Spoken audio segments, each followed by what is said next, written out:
Começa agora um programa que traz tudo sobre o livro mais lido em todos os tempos. Apresentamos O Som do Livro.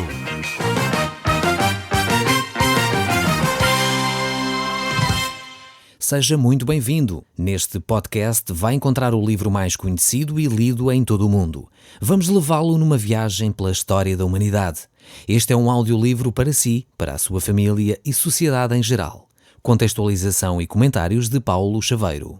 Nós temos estado a olhar para a Bíblia, para o livro mais lido em todo o mundo. Este livro que nos tem mostrado princípios para o nosso dia-a-dia. Temos estudado o livro do Gênesis, um livro que é o primeiro livro da Bíblia.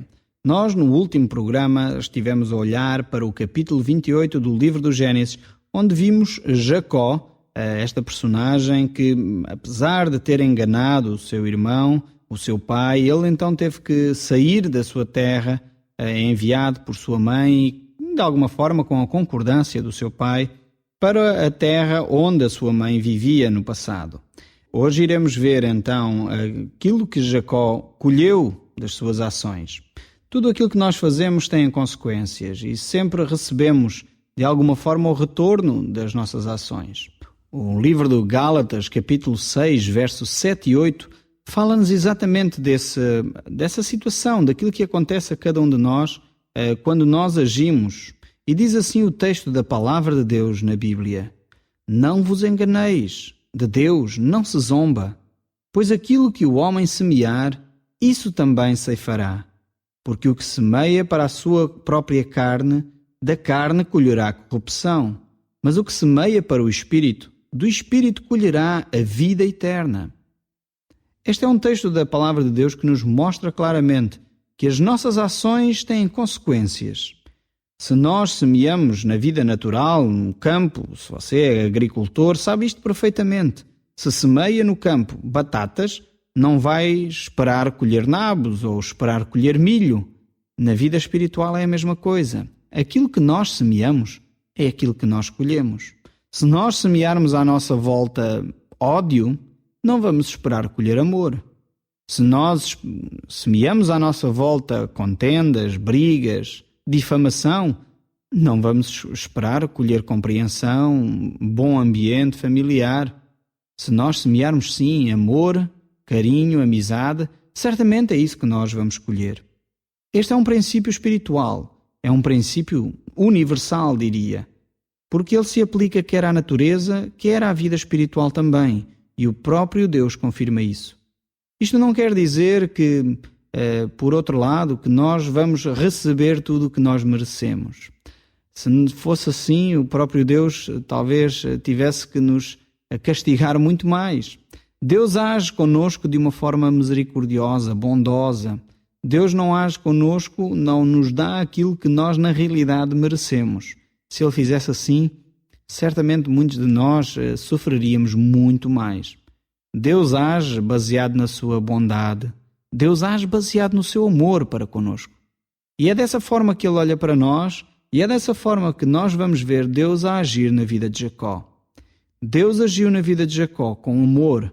Deus agiu na vida de Jacó com bondade, e não de acordo com aquilo que ele merecia. No entanto, aquilo que nós semeamos, isso nós vamos ceifar. Vamos encontrar então Jacó a aprender muitas lições na vida dele. Ele primeiro encontra-se com os seus familiares, depois de uma viagem longa que ele fez por toda aquela região da Mesopotâmia, o chamado Crescente Fértil. Então ele chegou à terra dos seus familiares, chegou àquele local onde ele teria família, onde a sua própria mãe teria nascido e vivido. E encontramos então Jacó a conversar com os habitantes. Vemos isso no verso 1 e 2. Diz assim: Pôs-se Jacó a caminho, e se foi à terra do povo do Oriente. Olhou, e eis um poço no campo, e 3 rebanhos de ovelhas deitados junto dele, porque daquele poço davam de beber aos rebanhos.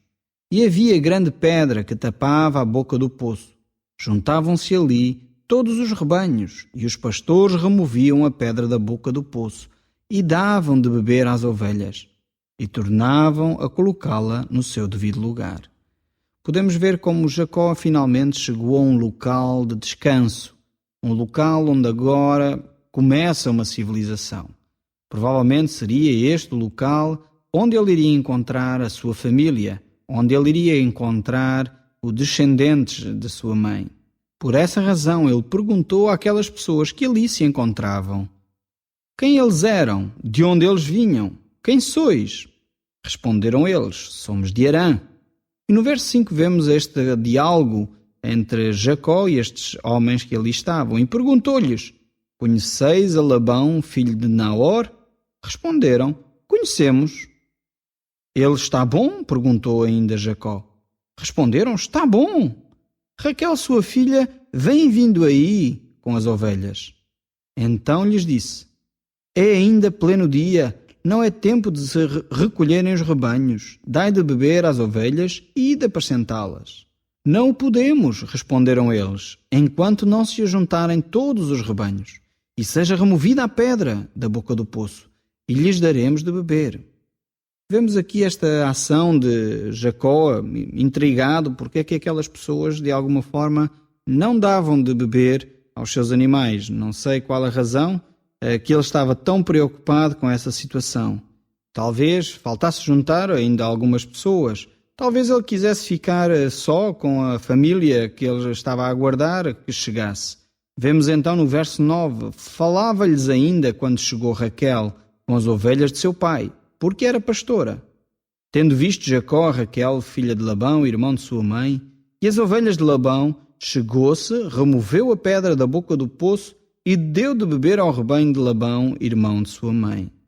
Feito isso, Jacó beijou a Raquel e, erguendo a voz, chorou. Vemos aqui uma atitude de Jacó, não conhecendo aquela cultura, mas mesmo assim sendo de alguma forma voluntarioso para com a situação, e removeu ele próprio a pedra daquele poço para que pudessem dar de beber aos animais que ali já se encontravam. Não sabemos se Jacó fez isto só para impressionar Raquel ou se fez isto com outra intenção. O facto é que ele agiu de uma forma voluntária, facilitando a vida àquelas pessoas. É possível que aquelas pessoas juntas não tivessem força suficiente para tirar a pedra de cima do poço. E era necessário a ajuda de mais alguém. Jacó, então, fez esse trabalho para eles, manifestando assim a sua proximidade, a sua intenção de se juntar àquele povo, de querer ajudar aquelas pessoas. Não vinha, de alguma forma, não vinha com intenções más, mas vinha com uma intenção de ajudar, então, aquelas habitantes daquela zona. Depois, ao encontrar-se com esta sua parente, sua prima, a Raquel, ele cumprimentou-a e chorou, não sabemos ao certo se de alegria, certamente, talvez por isso. Temos que lembrar que Jacó vinha de uma viagem difícil, uma viagem sozinho, tinha passado talvez por muitas situações de perigo, várias noites ao ar livre, sem ser acompanhado por ninguém, e talvez nessa circunstância ele se sentisse emocionalmente vulnerável também. E eu quero dizer para todos os ouvintes que me estão a escutar que muitos de nós, homens, às vezes pensamos que um homem não chora. E se calhar ouvimos isto vezes sem conta na nossa infância. Um homem nunca chora. É interessante ver que os heróis da Bíblia choraram. Não só Jacó, como Davi e outros choraram. O próprio Jesus, o grande mestre e grande ensinador que todos nós reconhecemos, o próprio Deus, que Ele é Deus, chorou. E isto não faz de nós menos homens. Eu gostaria de deixar este reparo, talvez que você me está a ouvir e pense que não, chorar, mostrar as minhas emoções não é correto. Não é verdade. Foi talvez conceitos que nos passaram que não estão também corretos. Não faz mal nós, homens, a chorarmos, claro. Não estou a falar de andarmos a chorar a todos os cantos, a toda a hora, a todo o instante. Não é disso que eu estou a dizer. Mas não tem mal manifestarmos os nossos sentimentos. Nós, homens, por vezes, tentamos esconder as nossas emoções e isso tem trazido, sem dúvida, problemas à nossa própria vida. Não é em vão que as próprias estatísticas mostram que morrem muito mais homens de ataques cardíacos do que mulheres. Talvez uma das razões seja esta, em que o homem tenta esconder sempre as suas emoções e às vezes rebenta por algum sítio. e muitas vezes manifesta-se de forma física aquilo que nós tentamos reprimir a nível emocional. Continuando a nossa lição aqui, vemos como Jacó então agora vai encontrar o seu tio. No verso 13 ele diz: tendo Labão ouvido as novas de Jacó, filho de sua irmã, correu-lhe ao encontro, abraçou-o, beijou-o e o levou para casa. E contou Jacó a Labão os acontecimentos da sua viagem. É possível que aqui, neste momento em que ele fala com o seu tio, ele esteja a falar da experiência que ele teve ao ver aquele lugar em Betel, que viu aquela escada que subia ao céu, aquela experiência marcante que ele teve com Deus, e ele certamente contou ao seu tio toda aquela situação que ele viveu, aquilo que ele viu da escada que levava até ao céu. Certamente foi uma experiência que Jacó não iria esquecer e não deixaria de contar àqueles que cruzassem com ele. Por isso vemos aqui ele a contar os acontecimentos da sua viagem, as suas peripécias, desde o momento que saiu de casa até que chegou até ali. Como Deus o conduziu até o seu tio. Certamente esta experiência era importante ser contada para Labão entender o que é que Jacó iria fazer naquele lugar. Eu creio que aqui é importante nós também não termos talvez vergonha de contar as experiências que nós temos com Deus.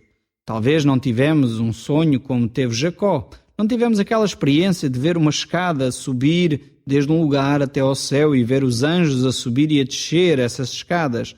Mas talvez já tivemos num lugar em que sentimos como Jacó que era a casa de Deus, era o lugar onde Deus estava presente. E não devemos ter vergonha de contar essas histórias, de relatar aos outros as experiências ao nível espiritual que nós vivemos. Certamente os outros ficarão intrigados e quererão conhecer como é possível passar essas experiências. E aí nós temos a oportunidade de mostrar aquilo que a Bíblia diz sobre o nosso relacionamento com Deus. Jacó teve então esta oportunidade de falar com seu tio os acontecimentos da sua viagem. Por isso, ao ouvir essas novas, ao ouvir essas notícias, Labão disse: de facto és meu osso e minha carne. E Jacó, pelo espaço de um mês, permaneceu com ele. Labão então reconheceu quem era Jacó, percebeu que ele era de facto filho da sua irmã. Por isso ele convidou-o a ficar com ele e permaneceu ali naquele lugar. Só que, como nós já dissemos, aquilo que nós semeamos, nós vamos ceifar. E até aqui a viagem de Jacó estava a correr muito bem. Mas é necessário olharmos um pouco mais para a frente. E seu tio Labão não era necessariamente alguém propriamente distraído. Ele percebeu onde Jacó queria chegar. Então disse Labão a Jacó: acaso, por seres meu parente, irás servir-me de graça? Dize-me, qual é o teu salário? Até aqui nós não encontramos vez nenhuma que Jacó tivesse intenção de trabalhar para o seu tio. No entanto, astutamente Labão introduz este assunto, levando-o a pensar: será que vais trabalhar para mim de graça? Não, coloca tu um salário. Diz tu o que é que queres como pagamento do teu trabalho e eu te darei. De alguma forma, Labão queria experimentar Jacó. Labão era alguém bem mais astuto do que Jacó. Nós já vimos como Jacó foi astuto ao enganar o seu irmão e o seu pai. Agora ele iria aprender uma grande lição com este seu tio. Este seu tio era bem mais astuto do que Jacó. Por isso ele disse: será que me vais servir de graça? Diz lá quanto queres pelo teu salário e eu te pagarei. Então vemos como Jacó já tinha engendrado um plano também para poder dizer ao seu tio o que ele pretendia alcançar. E no verso 16 diz ainda a palavra de Deus: ora, Labão tinha 2 filhas, Lia, a mais velha, e Raquel, a mais moça. Lia tinha os olhos baços, porém Raquel era formosa de porte e de semblante. Jacó amava Raquel e disse: 7 anos te servirei por tua filha mais moça Raquel. Respondeu Labão: melhor é que eu te dê, em vez de dá-la a outro homem. Fica, pois, comigo. Assim, por amor a Raquel, serviu Jacó 7 anos, e estes lhe pareceram como poucos dias, pelo muito que a amava. É bonito ver este texto aqui e ver o amor deste homem Jacó por Raquel. Eu creio que não é só um romance. Às vezes, quando olhamos para casamentos de pessoas, pensamos que este tipo de situação só pode acontecer na vida do tipo Romeu e Julieta, só pode acontecer nas novelas. Não é um facto. É verdade que pode acontecer na sua vida, é verdade que pode acontecer no seu casamento. É necessário, é verdade, trabalhar, é necessário cultivar os relacionamentos, cultivar o amor. O amor é quase como uma flor que necessita ser cuidado diariamente. Se nós não regamos, se nós não cuidamos dele, ela vai morrer aos poucos. E quando nós repararmos, está morta e não há nada a fazer. Jacó aqui amava tanto a Raquel que ele estava disposto a servir 7 anos por amor de Raquel. Eu quero lhe perguntar a si, quanto tempo você está disposto ou disposta a investir no seu casamento, na sua relação? Jacó esteve disposto a investir 7 anos por causa da sua amada. Talvez fazendo assim contas por alto, certamente seriam milhares de contos que Jacó esteve disposto a investir para ficar com Raquel, sua amada. O que é que você está disposto a dar pelo seu casamento? O que é que você está disposto a dar pela pessoa que ama? Pense nisso, porque eu creio que muitas vezes partimos facilmente para a agressividade, para situações em que queremos ter razão, queremos ganhar a razão, em disputas difíceis às vezes de conquistar no relacionamento, e muitas vezes desprezamos aquilo que um dia nos uniu, que é o amor. Eu creio que todos aqueles que um dia se casaram tiveram como base esta premissa. Foi por esta razão que se juntaram, que se casaram, porque se amavam um ao outro. E eu queria desafiá-lo a si, que talvez está numa situação difícil no seu relacionamento conjugal, desafiá-lo a pensar o quanto você está disposto a pagar pelo seu relacionamento, o quanto você está disposto a dar pelo seu casamento. Jacó, porque amava muito a Raquel, estava disposto a trabalhar 7 anos. Para nós, europeus, ocidentais, provavelmente isto faz muita confusão. Nós não estamos habituados a viver numa cultura em que se paga alguma coisa para se poder casar. Eu sou casado com uma pessoa que veio de África, e lá em algumas regiões em África tem esta ideia do alambamento, do pagamento do dote para se poder casar. Eu lembro-me como a minha sogra brincava comigo nessa altura para dizer que eu deveria pagar o alambamento para poder casar com a minha esposa. É verdade que as culturas se cruzam, e quando se cruzam culturas as coisas são diferentes, mas quanto maior é o alambamento, quanto maior é o pagamento, significa que maior é o amor e o respeito que essa pessoa tem pela pessoa com quem vai casar. Jacó aqui estava a dizer a Labão, seu tio, que ele amava muito a Raquel. Por isso ele estava disposto a dar 7 anos da sua vida para depois vir a casar com Raquel. Esse tempo passou e vemos como Labão veio a agir com Jacó e com as suas filhas. No verso 21 disse então Jacó a Labão: dá-me a minha mulher, pois já venceu o prazo para que me case com ela. Reuniu, pois, Labão todos os homens do lugar e deu um banquete. À noite conduziu a Lia, sua filha, e a entregou a Jacó, e coabitaram. Para a serva de Lia, sua filha, deu Labão Zilpa, sua serva. Ao amanhecer, viu que era Lia. Por isso disse Jacó a Labão: que é isso que me fizeste? Não te servi eu por amor a Raquel? Porque, pois, me enganaste? Respondeu Labão: não se faz assim em nossa terra, dar-se a mais nova antes da primogênita. Decorrida esta semana, dar-te-emos também a outra, pelo trabalho de mais 7 anos, que ainda me servirás. Concordou Jacó, e se passou a semana desta, então Labão lhe deu por mulher a Raquel, sua filha. Para a serva de Raquel, sua filha, deu Labão a sua serva Bila. E coabitaram. Mas Jacó amava mais a Raquel do que a Lia, e continuou servindo a Labão por outros 7 anos. Este texto aqui é, de facto, espantoso. Jacó não pode fazer praticamente nada. Ele sabia que Labão, seu sogro, estava a agir como ele tinha agido com seu irmão e com seu pai. Por isso ele não tinha moral nenhuma, não tinha autoridade nenhuma para poder dizer seja o que for sobre esta situação. Era uma situação que iria criar muitos problemas no relacionamento familiar de Jacó. Ele amava a Raquel, mas Labão estava preocupado com sua filha mais velha e naquela região era normal agir-se desta forma. E Labão enganou assim a Jacó, o seu genro. Não é algo que fosse certo, não é algo de forma alguma que se quer que Deus aprovasse. Nem tudo o que está escrito na Bíblia significa que Deus está de acordo, que é esta a vontade de Deus. No entanto, estas coisas foram escritas para o nosso ensinamento, para nós podermos aprender. E Jacó aqui estava a aprender uma grande lição. Aquilo que nós semeamos é aquilo que nós ceifamos. Ele sabia que ele tinha enganado o seu irmão, ele sabia que tinha enganado o seu pai, e agora ele estava a sentir na própria pele o que é ser enganado, o sofrimento de ser enganado, o que se sente, quais as emoções quando nós somos enganados. Jacó então aprendeu aqui de facto que não deve ser assim, que nós não devemos agir com astúcia para enganar os outros. Ele tinha aprendido da forma mais dolorosa, mas ainda não terminavam aqui as lições que Jacó iria aprender com o seu sogro. Nós iremos ver como Jacó aprendeu que tudo aquilo que nós semeamos, nós ceifamos. No próximo programa, nós iremos tratar deste assunto. O Som do Livro, uma produção da Rádio Transmundial de Portugal.